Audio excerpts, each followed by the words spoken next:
Mic check, test 1, 2, test, test.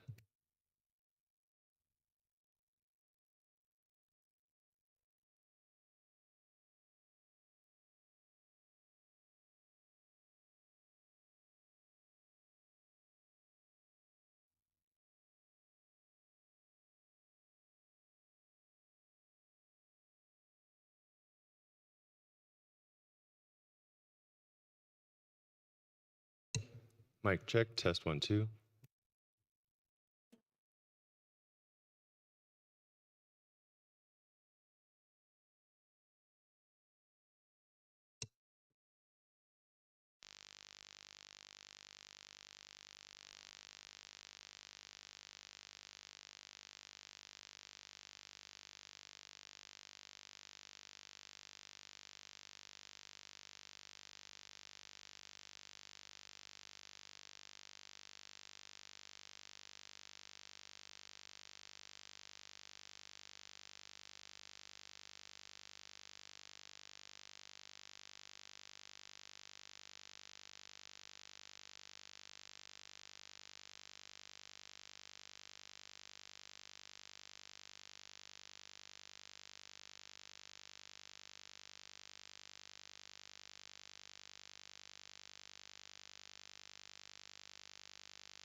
Good morning and welcome to the regular Board of County Commissioners meeting. Today is Tuesday, February 11th. We do begin each of our meetings with an invocation, and this morning we have Don Patton from Grace Church here to do that for us. So we invite you to join us.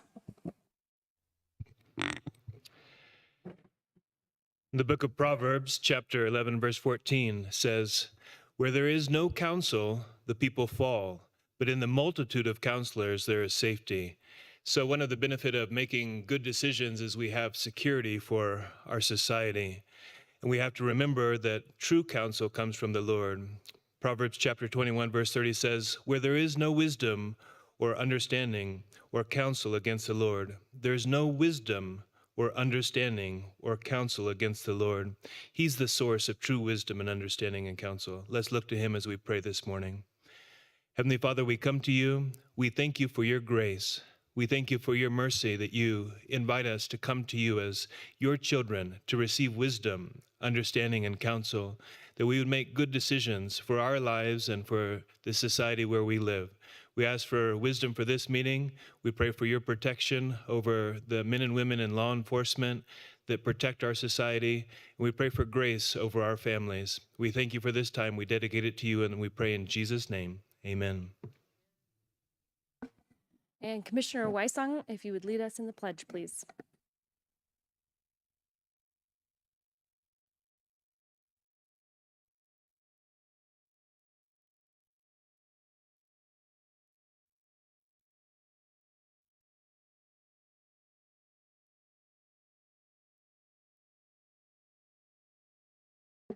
Okay, we've completed items 1 and 2. Item 3. Item number 3 is staff emergency items, and I'm unaware of any staff emergency items today. Item 4. Item number 4 is consent to appoint deputy district attorneys. Appointment of Mitchell Shaw, Nicholas Ferrardo, and Savannah Patterson. Brent Nelson, assistant district attorney.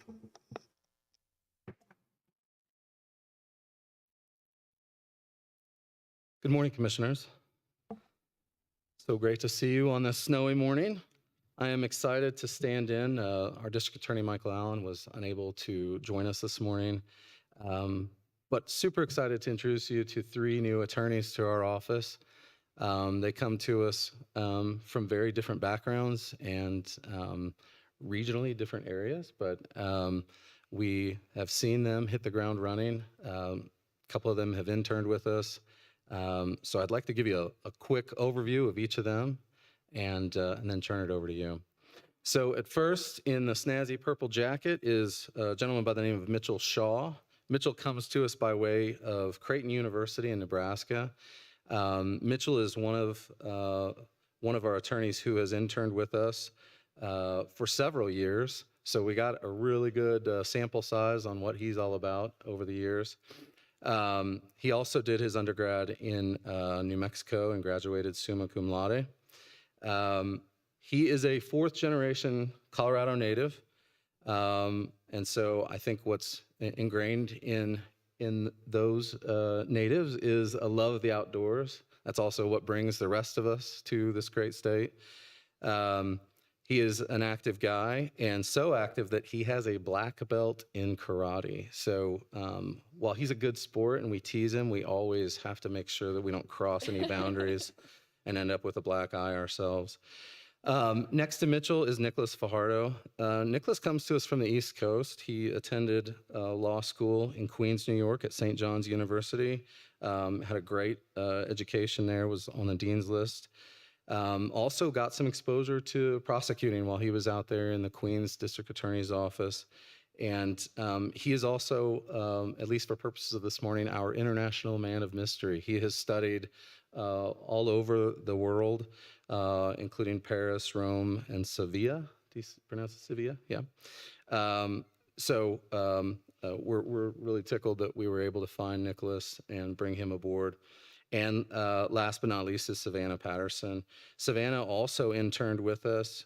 She has her law degree from George Mason University out east, and got her undergrad at the University of Oklahoma, which kills me from the old Big 12 days when Oklahoma would just destroy everyone in the athletics department, but she did very well there. She graduated magna cum laude, and also had some exposure to the justice system while interning at the Department of Justice in Washington, D.C. I'm told that she's pretty amazing at Monopoly, although we're waiting to see how that translates into the justice-seeking function that we have. But what I do know is that she's a competitor. Savannah also, if I can brag on her for a second, recently took a position in our juvenile unit. She is taking over what many of you may not know exists, but is a vital function, our special victims unit docket. A lot of people don't realize this, but juvenile offenders commit sex offenses as well as adults. And it's a really vital point that the justice system can interject and bring not only justice to those victims, but also treatment for those offenders to get them on the right course. If there's ever a place that we can have a meaningful impact on future crime, we certainly believe it's with our juvenile offenders. So you got to have a lot of maturity to step into that role, and you got to be able to work autonomously because there's only one of them. And it's a complex area of law. So with that, all three of these people demonstrate so much initiative and drive in the work that we've already seen from them. I will turn it over to you for your examinations of them. They've been prepared. I think they're a little nervous.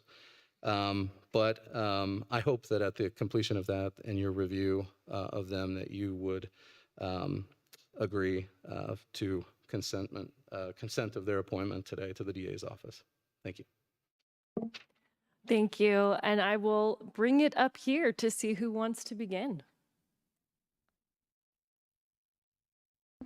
Commissioner Williams. I wanted to ask Nicholas. Which one's Nicholas? Okay. morning. Nice to meet you, Nicholas. It's a pleasure. I was really impressed because you did consumer justice for the Elderly Litigation Clinic, and I appreciate that very much. I know that elder abuse and elder law is a very important part of our economy, and so I'm just really happy to see someone coming on with that specialty. And I like the purple jacket for Mitchell.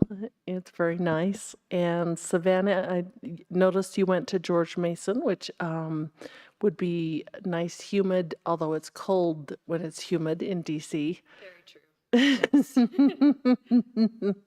But George Mason is a good university, and I don't know about being competitive at Monopoly. That could be a really interesting thing to do while you were trying to put together all of those legal briefings. That's very true. I am 10 years undefeated in Monopoly, but it just shows my competitive nature. 10 years undefeated. I have not played Monopoly in 30 years. So I'm 30 years undefeated, but I will say I defeated my brother-in-law. So that was really good. Okay. Commissioner Bremer. Thank you, Madam Chair. I just wanted to say welcome to the team. You work for what I will proudly proclaim as the best office in the state. And so you have excellent leadership there above you, and we just look forward to your doing what our citizens expect, which is being a piece of ensuring their safety. We take that very seriously here, and I'm glad to know a little bit personally about all of you, but thank you for dedicating your careers to serving in the way you are in our DA's office. Thank you. Commissioner Weisong. Well, first of all, congratulations. You think the bar was bad, just wait. Mitchell and Savannah, I hope that, you come to really become CU buffs at heart now. Mitchell, since you're a fourth generation, I think Nebraska didn't take away any of your roots, I hope.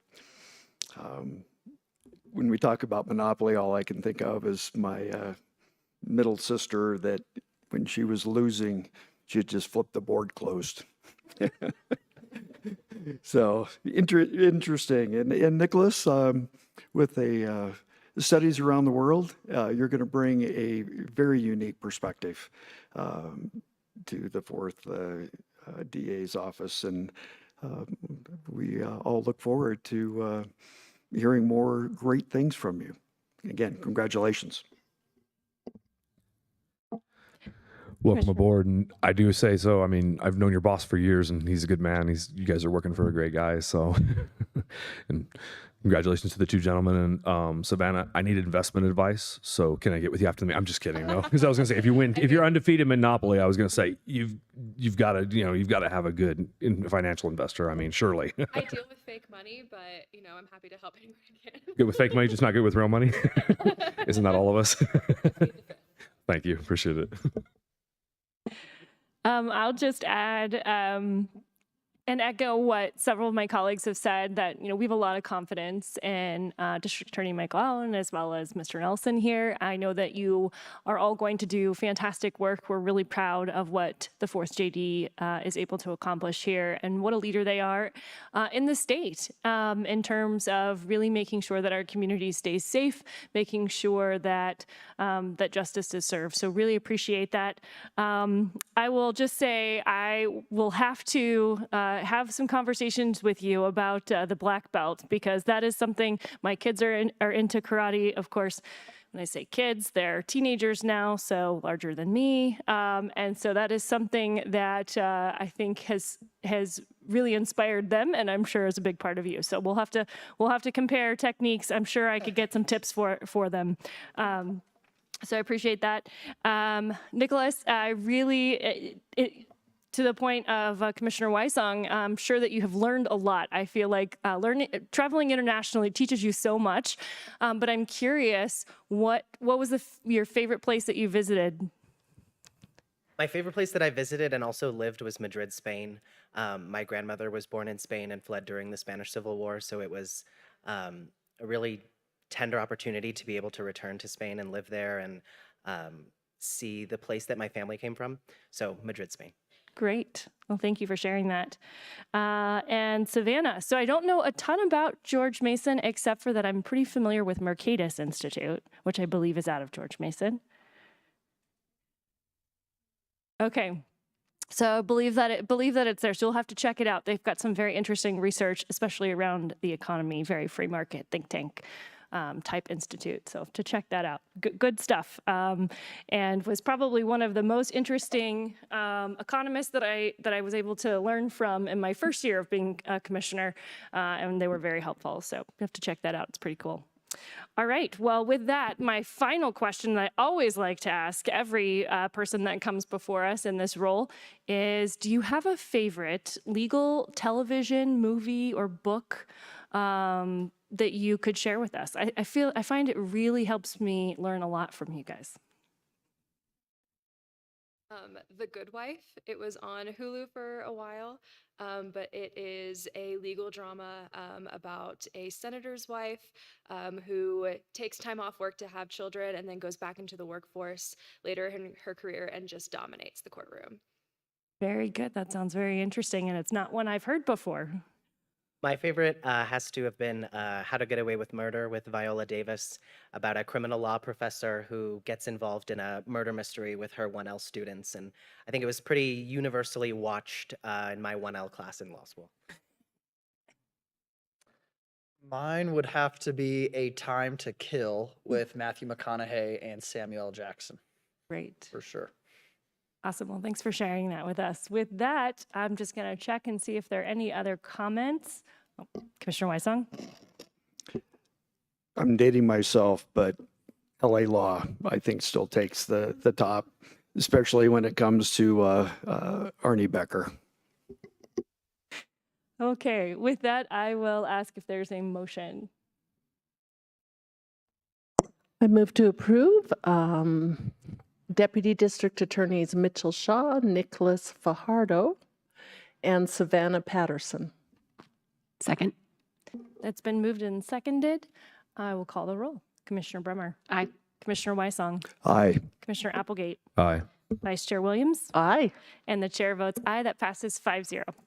Congratulations. Welcome. Thank you all.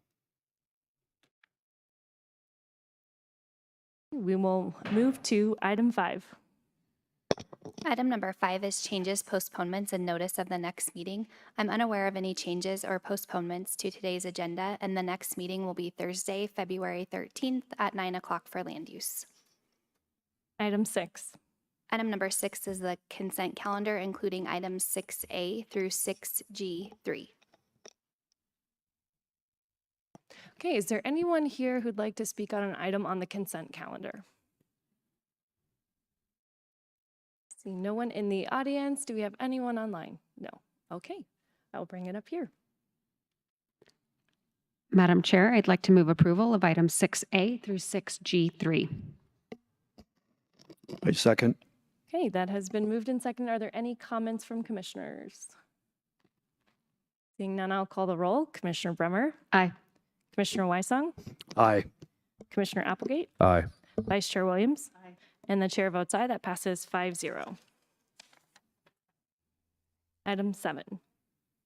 Item number 7 is the proclamation recognizing President's Day. Holly Williams, Vice Chair, Board of County Commissioners. I move the following proclamation. Whereas President's Day, originally established to commemorate the birth of our founding father, George Washington, is celebrated annually on the third Monday in February to reaffirm our commitment to the constitutional principles and freedoms that our presidents have sworn to uphold and defend, recognizing the vital role of leadership in safeguarding the sovereignty, prosperity, and unity of our nation. And whereas in the 236 years since Washington took the oath as the first president of the United States, 45 other Americans have sworn that oath and entered that office to discharge the duties prescribed by the Constitution.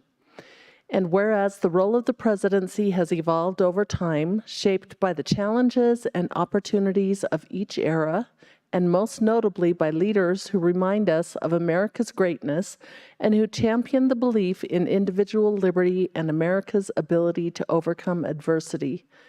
And whereas the American electorate, in choosing the person to hold the office of the presidency, carries the weight and memory of events which impress upon us the importance of this office and its impact on our daily pursuits and our hopes for life, liberty, and the pursuit of happiness. And whereas President's Day provides an opportunity to reflect on the qualities we seek in those who hold the office of the president, most essential among these, courage, the unshakable resolve to stand up for what is right for our country, even in the face of fierce persecution and opposition. And whereas it has been the will of the people that the presidency be used in the work of perfecting the Union, establishing justice, ensuring domestic tranquility, providing for the common defense, promoting the general welfare, and securing the blessings of liberty to ourselves and our posterity by seeking a world of peace, freedom, and opportunity. And whereas the presidency remains a symbol of accountability and service, inspiring future generations to participate in civic life, aspire to leadership, and contribute to the progress and unity of our nation. Now, therefore, the Board of County Commissioners of El Paso County, Colorado, hereby recognizes February 17th, 2025, as President's Day and calls upon all citizens to reflect on the responsibilities we all share in preserving the legacy of self-governance and patriotism. Done this 11th day of February 2025 at Colorado Springs, Colorado.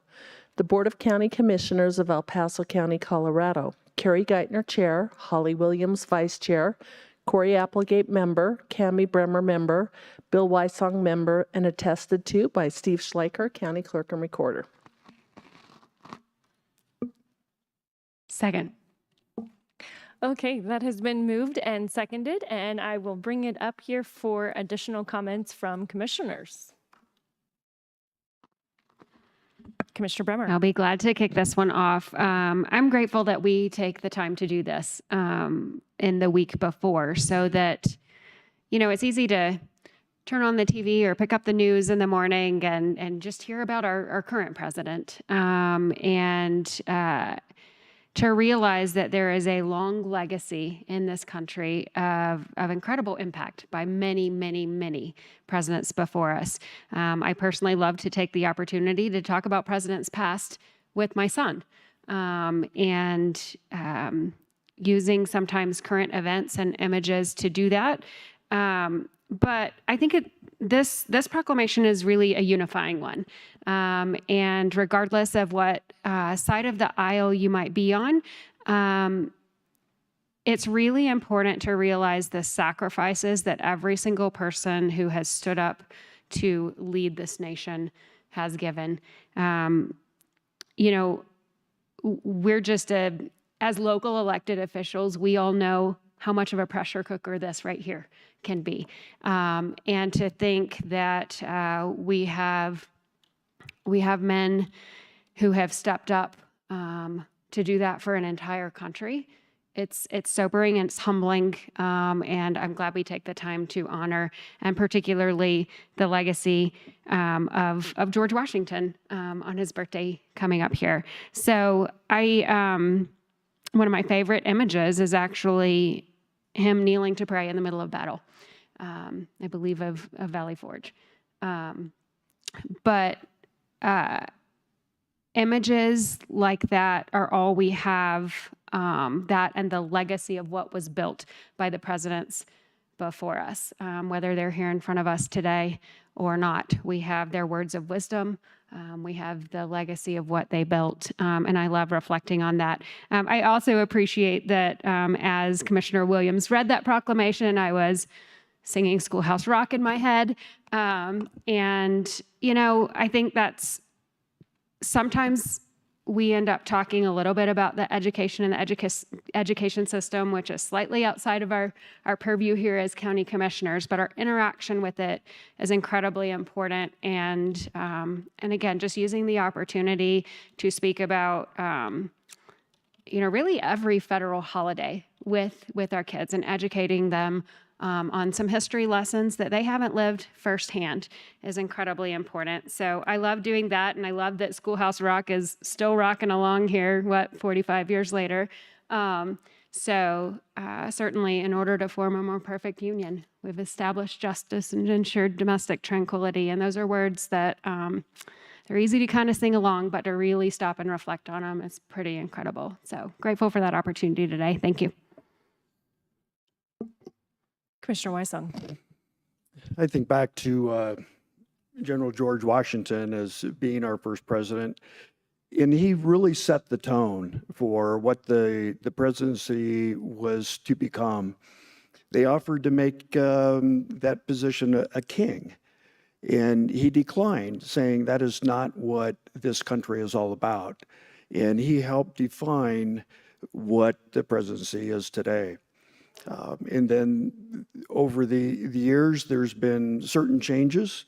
And when you look at President Roosevelt, that had the opportunity to run for 3 terms, and people thought, nope, that's too long.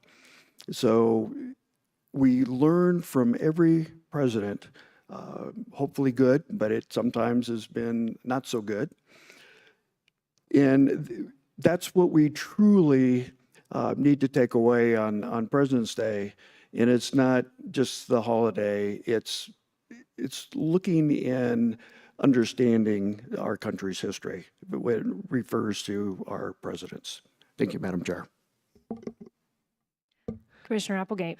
Kind of stole my thunder there. I was just going to mention that, how it's funny that we're talking about George Washington and how the Congress wanted to hand him, a monarchy, and they were asking him to rule the country and be a king, be basically a dictator. And he said, no, let's try something different.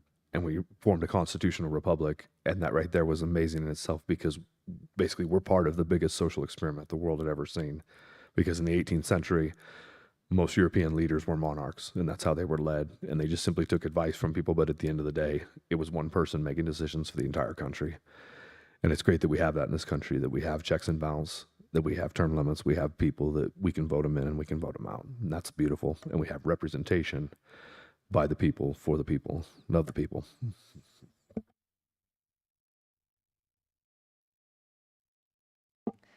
Vice Chair Williams. I was thinking a lot today about the various presidents that I admire, and obviously one of my favorite pictures is George Washington kneeling at the river in Valley Forge, and we went to Valley Forge last year to tour those grounds, and there was so much illness amongst those troops. And to think that such a great man would kneel and pray for his troops to be able to survive just even the night and to survive the next battle shows a humility that I would hope that we'd have in most presidents. I was also thinking about President Reagan, who is my favorite president, asking Mr. Gorbachev to tear down that wall. And I remember the day he was shot. And then I also look at the current president we have. I find it quite fascinating. The number of complaints I receive over the past 6 years as a county commissioner about how large and how inefficient our federal government is.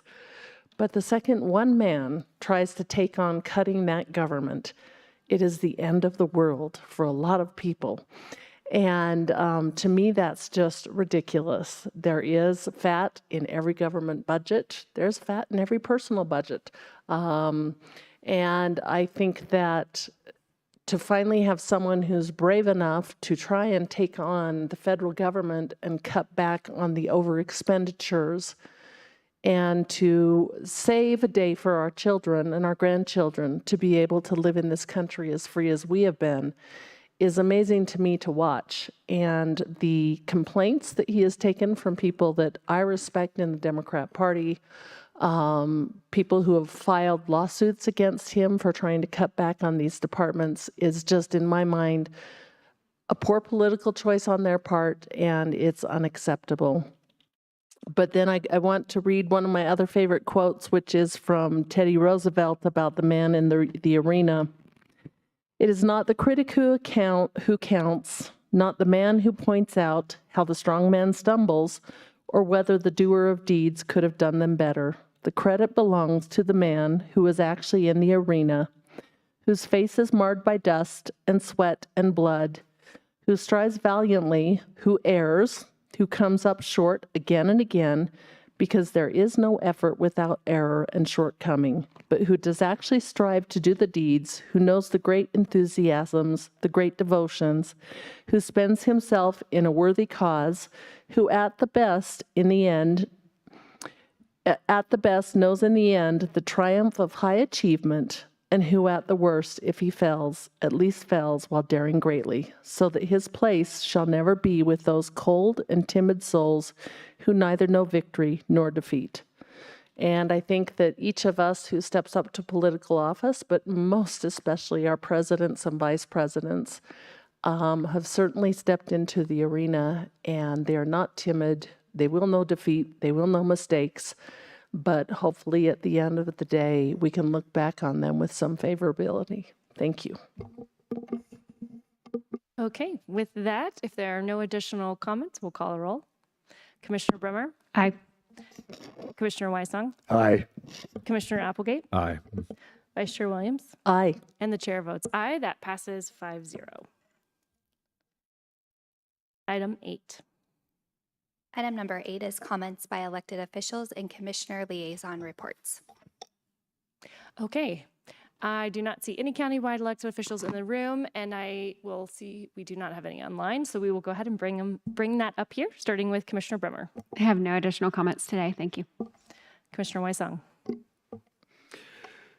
Today marks the beginning of week 5 for Commissioner Applegate and myself. So we're still in that learning phase. We're doing a lot of orientations still with department heads, getting to understand what they do and how we can interact, whether it be the Pikes Peak Water Authority, in the Pikes Peak Area Council of Governments, all great organizations that help make the county run.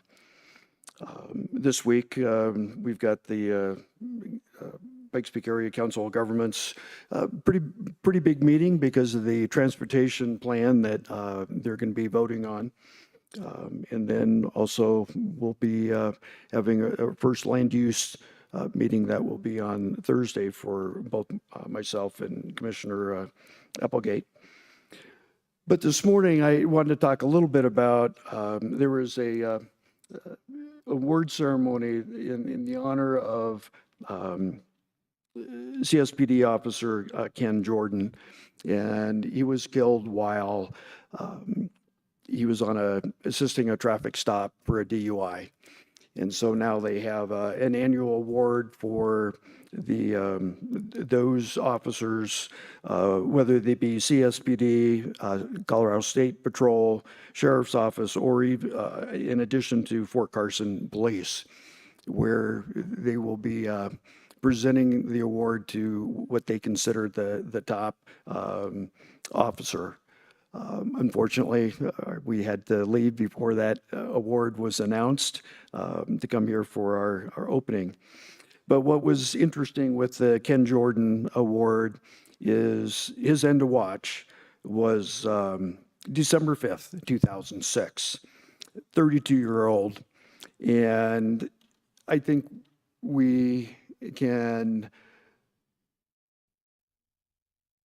not necessarily overthink, but we may get used to seeing our police officers and state patrol and not really appreciate what sacrifices they make and what they do to keep us safe. And I just want to, since today was a special day for the Ken Jordan Awards, I just wanted to bring that up and make sure that the Sheriff Office gets the credit that they deserve as they hold this. Thank you. Commissioner Applegate.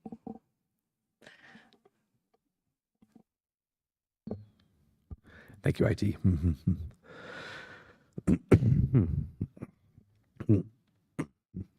Today is the 2-year passing of Officer Julian Becerra, the Fountain Police Department. On February 2nd, 2023, over the course of several hours, multiple agencies had been pursuing carjacking suspects through the city of Pueblo and the city of Fountain. At approximately 7:15 p.m., the suspects attempted to carjack a second vehicle at gunpoint at the Lowe's Travel Plaza in Fountain, and that led officers to pursue towards Colorado Springs. The pursuit ended near the area of South Academy and Hartford Street, and after the suspect vehicle was disabled by law enforcement. At that point, one of the suspects exited the vehicle and jumped onto the hood of Officer Becerra's patrol vehicle to escape being captured. During apprehension, Officer Becerra fell off the bridge and landed 40 feet below. On February 11th, 2023, Officer Becerra succumbed to his injuries he sustained during the fall. Several years ago, the state legislature had increased the leniency of the laws regarding motor vehicle theft crimes. They were felony crimes, but the state makers reduced those charges to misdemeanors. Upon hearing about Officer Becerra's death, the state legislature took upon themselves to revert the laws back to felonies. It is sad that it took an officer losing his life for the laws to go back to the way they were a few years prior. I still see his widow from time to time, and it breaks my heart that Officer Becerra had to lose his life in order for our state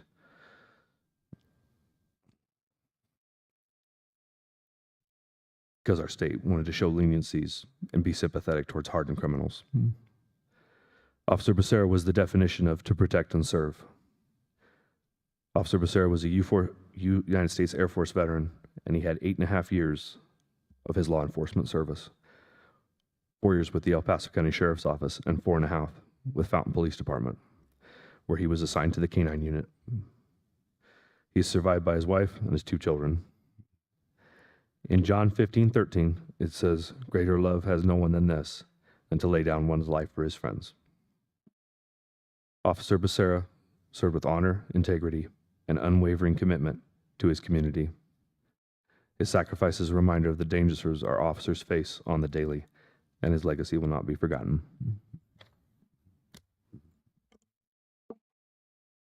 Thank you. Vice Chair Williams.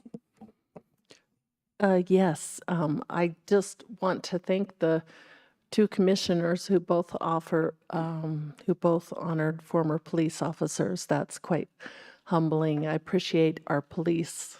I appreciate our sheriffs for putting their lives on the line every day to save us, and also our fire department, no matter what they do. And I'll leave my comments at that today.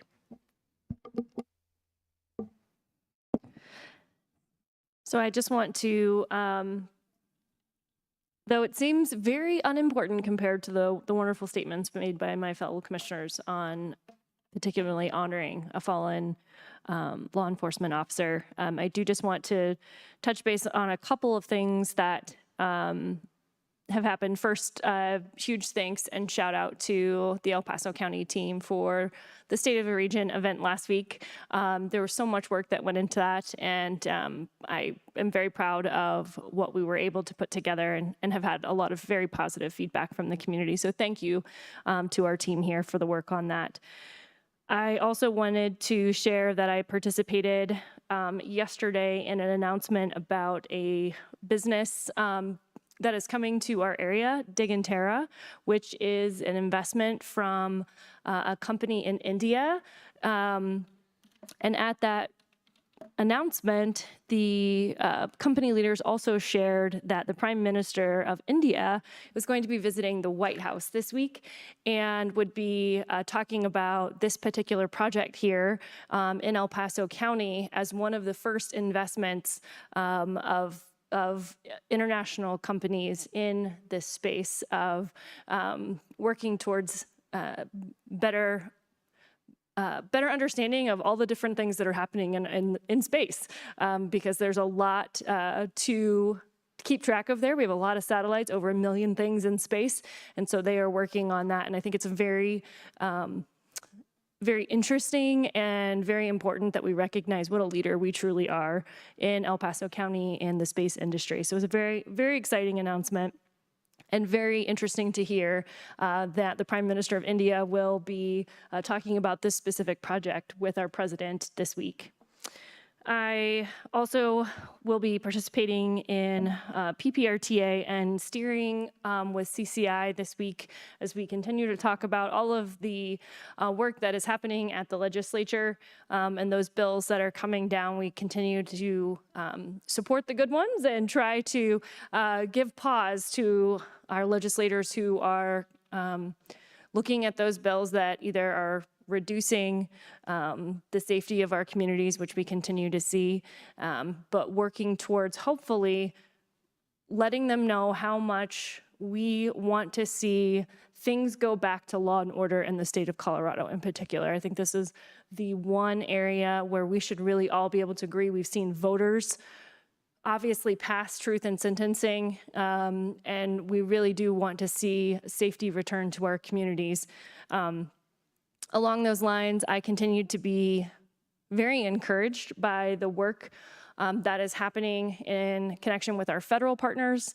We're seeing and hearing about those arrests of very violent criminals that are also illegally in our country.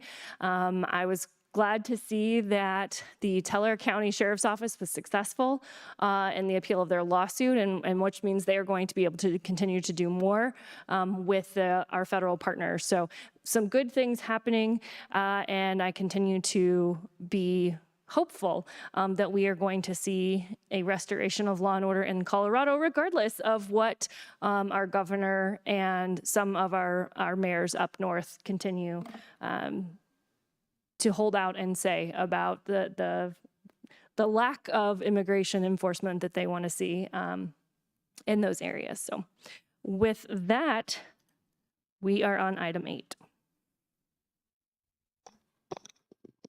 Oh, I'm sorry, item 9. Item number 9 is community service organization reports, and there are none. Item 10. Item number 10 is public comment on items not scheduled on the agenda.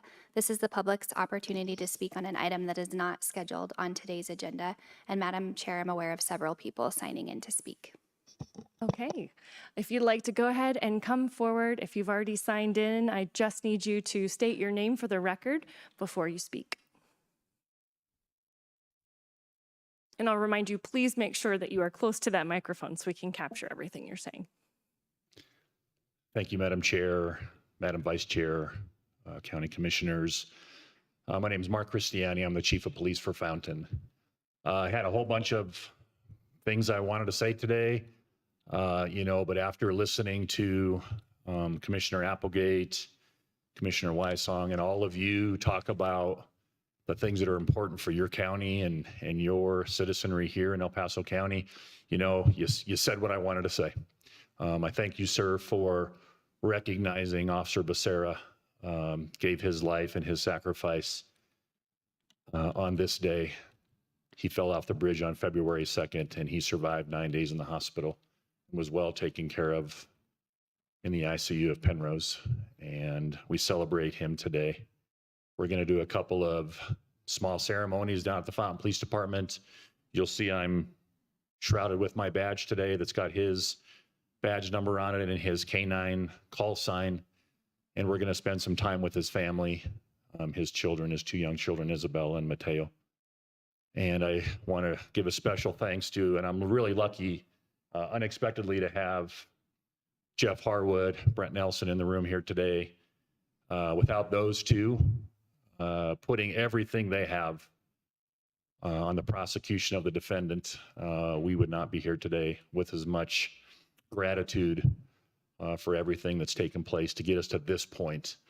The defendant, a convicted murderer, will eventually be held ultimately accountable for his actions. We're still fighting to get that done now 2 years later. The Colorado Supreme Court's hearing a case right now or very soon about the habitual criminal laws that some believe are unconstitutional. Madam Chair, as you said, we need law and order back in this state. And the Colorado Chiefs of Police, including myself, and the Association of Sheriffs will continue to fight for that, to protect the community members that live in El Paso County and really across the state of Colorado. So again, I thank you all for recognizing Officer Becerra. I really appreciate his photo that you put up. I'm sure you had a part in that, sir. We're putting that same photo up on our Facebook page today. So in honor of Julian Becerra, rest in peace, sir. And I thank you all. Thank you. Hello, my name is Corey Arcarice. I'm a resident of Monument and a constituent of El Paso County, and I'm here on my own behalf, not representing any entity. My comments are directed to all of you, but in particular, Chair Carrie Gittner. Your speech last week was at the State of the Region. I was completely appalled by it. Your far-right, politically charged speech was an embarrassment to this board, to our county, and to the region.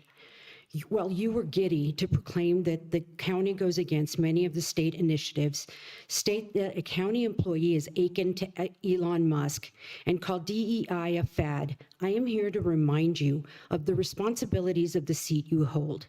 As a county commissioner, you serve every individual who calls this community home, regardless of party lines, race, religion, or ideology. You represent me, the granddaughter of Mexican immigrants. If you speak about the negative impact of illegal immigration, make sure you speak of the positive impact of it. My father was a World War II veteran, and he fought against fascism and the Nazis. He fought alongside MacArthur in the Philippines. My father-in-law spent a career protecting the American public at the Federal Drug Administration, and his father was an immigrant from Italy who was an airplane engineer for Lockheed Martin. His plane is at the Smithsonian, at the Smithsonian Air and Space Museum in Washington, D.C. You should also know the arduous process it is to become a legal immigrant. It is much more than just posing naked in a magazine and marrying a 34-time convicted felon. It is much more difficult than donating $120 million to a presidential campaign and giving access to classified American government files without a security clearance. We live in a diverse county with different perspectives and varying concerns, and it is your responsibility to listen to all of us. Your position grants you the power to make decisions that impact everyone. farmers, teachers, small business owners, retirees, and every family struggling to make ends meet. But it also places on you the duty to represent each one of us equally and fairly. Well, even people you don't agree with politically. We need your leadership to be a force that unites us, not divides us. So I ask you to remember the oath that you took to serve all of us while addressing the public. Adding comments like the ones you did at the State of the Region speech did not add to the facts or the quality of the content. It simply showed what side of the aisle you care about and solely serve. Unfortunately for you, you are a county commissioner, not just the voice of one political party. We're looking for you to lead with integrity, fairness, and compassion for the diverse community we call home. Thank you. Is there anyone else who'd like to speak during public comment? And I'm just going to check and see if we have anyone online. Okay, thank you. Item 11.